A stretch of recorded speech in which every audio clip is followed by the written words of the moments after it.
Valley Club, the next fusion in Raid Shadow Legends is live. The events for ISHIYAMA, the immovable, are in the game right now.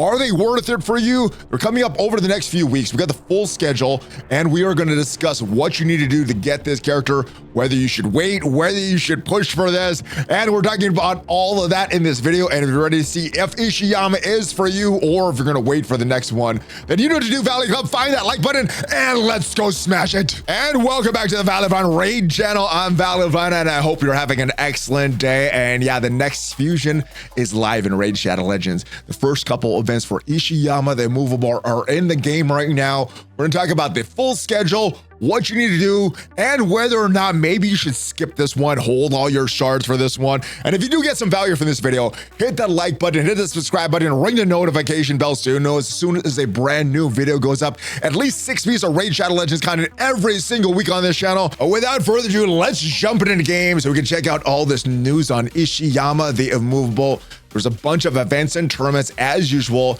And this is going to be a fragment character that you unlock. So it's not going to be like getting a bunch of other champions fusing that. This is just, you get these fragments and you need 100 of them to get ISHIYAMA. You will get the character if you get 100 of them. So he is a legendary character, obviously, HP type character, and is a spirit affinity, and it's supposed to be really good in arena, supposed to be good for arena. Not sure if he's great at the end game. I think there's a lot of other characters that kind of counter him. But to get him, you're going to need to get some fragments. 100 fragments gets you the unlock. And if we look at all these fragments here, there's 10, 15, 5 of them. And there's some bonus fragments for this Champion Chase tournament that's coming on May 16th through the 19th. And the Champion Training tournament that's going from the 11th through the 15th.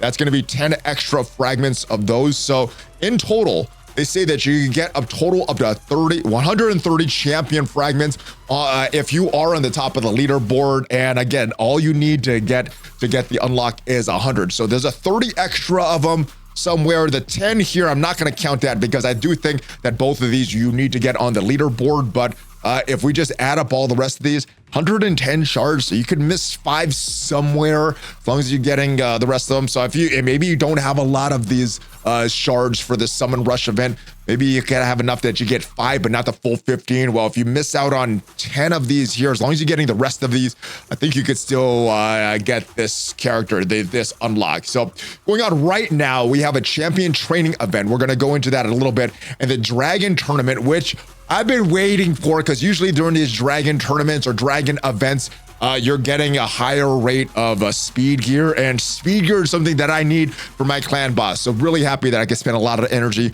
on this dragon tournament. The rest of these should be pretty easy. Ice Golem, Fire Knight, Spider tournament, pretty easy. Classic Arena, both of their takedowns, as long as you are able to do your fights in Classic Arena, you should be able to get both of these 5 fragments. Same thing with all these, the rest of these tournaments, pretty easy. The Champion Chase tournament can be a little difficult depending on what the inputs are. The Summon Rush event and the Champion Chase tournament are very similar.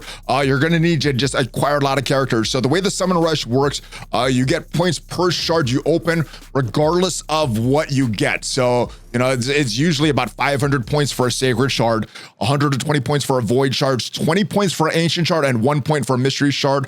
But with the Champion Chase tournament, it's going to be a little different. These are not about the shards that you open. It's about the champions that you acquire, whether it be from a previous fusion. Maybe you didn't fuse that Udex Arthur yet. It's all about the champions that you get. Now, normally with this, for the normal affinity champions, common are going to be worth 1 point. Uncommons also worth 1 point. Rares are usually worth 10. Epics are usually worth 250, and legendaries usually worth 500. Void champions usually worth 50. Epic voids are worth 350, and legendary voids usually worth 650 for these champion training tournament. So you would need to get some pretty good characters and a bunch of shards that hopefully you have saved up for this if you want to do this. And usually during these fusions, there are events for each of the dungeons. The one going on right now is the Dragon tournament, and each of these dungeons, the Fire Knight, the Spider, the Ice Golem, and the Dragon, usually pretty easy to score these points if you are able to spend that energy and can clear, I would say, at least level 15 of these dungeons. Ideally, you want to be at level 20 for these dungeons, but if you get at least clear level 15, I think you can viably score some points for this. I do have to spend a lot of points. Obviously, at the higher ends, you can score more, but I'm getting about a point per energy spent. So if I want to get a little over 2,000 of these fragments, or 2,000 of these points here, I wouldn't just spend about 2,000 energy. Obviously, if you're later game, you're going to score more per energy spent. And if you're newer than me, you might be scoring less per energy spent, but I'm about a 1-to-1 ratio there. So for me, that's kind of easy to calculate. Obviously, what you would do is just spend 100 or 200 energy, go through all your multi-vitals, and then just kind of average out how much points you need. And you can calculate it like that, see if you have enough energy throughout this tournament to get some of these points here. As for the next one, if we go into the next one, the event that's going on right now, the champion training event, this is based on just building up your characters. Now, I did want to have a few of my chickens. These characters are uncommon characters built up to 5 stars. We could just rank up characters.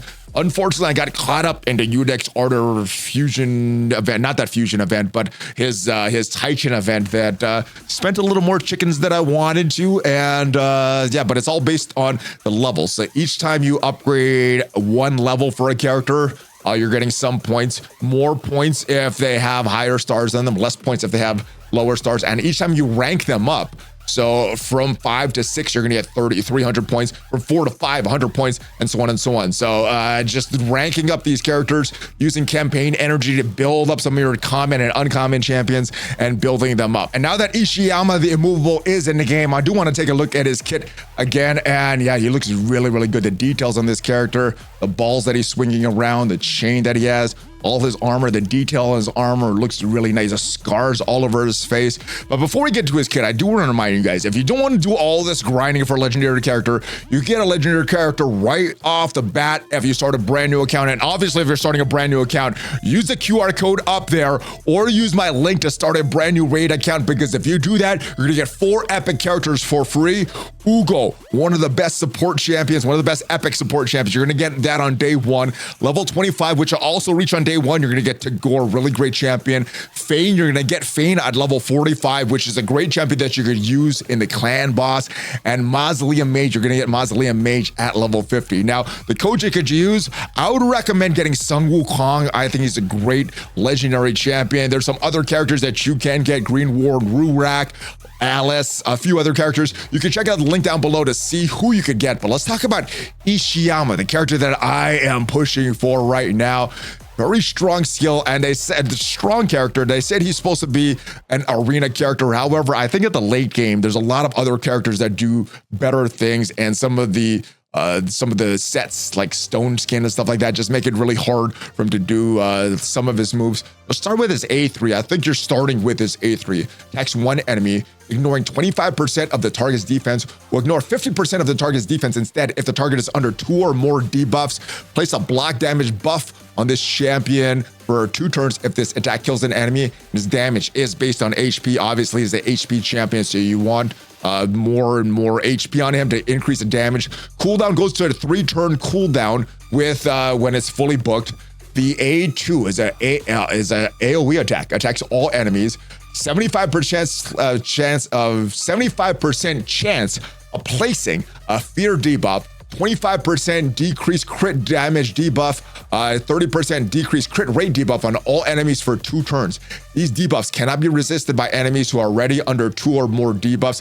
Damage is based on HP. And a lot of times, I guess in the arena right now, crit damage, crit rate isn't like the big thing that's used. And I'm not sure if this is really something that's going to affect your dungeon battles, things like that. Fear debuff, and there's actually 2 versions of fear, the fear and true fear. He's going to do the fear one, not the true fear one. When a champion with fear debuff attempts to use their skill, 50% chance that the skill will not activate and the champion will lose their turn.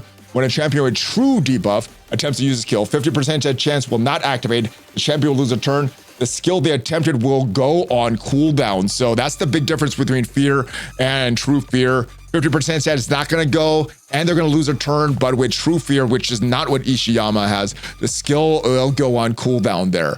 So very, very strong skill. Damage is based on HP. I think he's a good champion. I'm not sure he's better than what you may have in arena right now. The A1 is going to attack 1 enemy 2 times.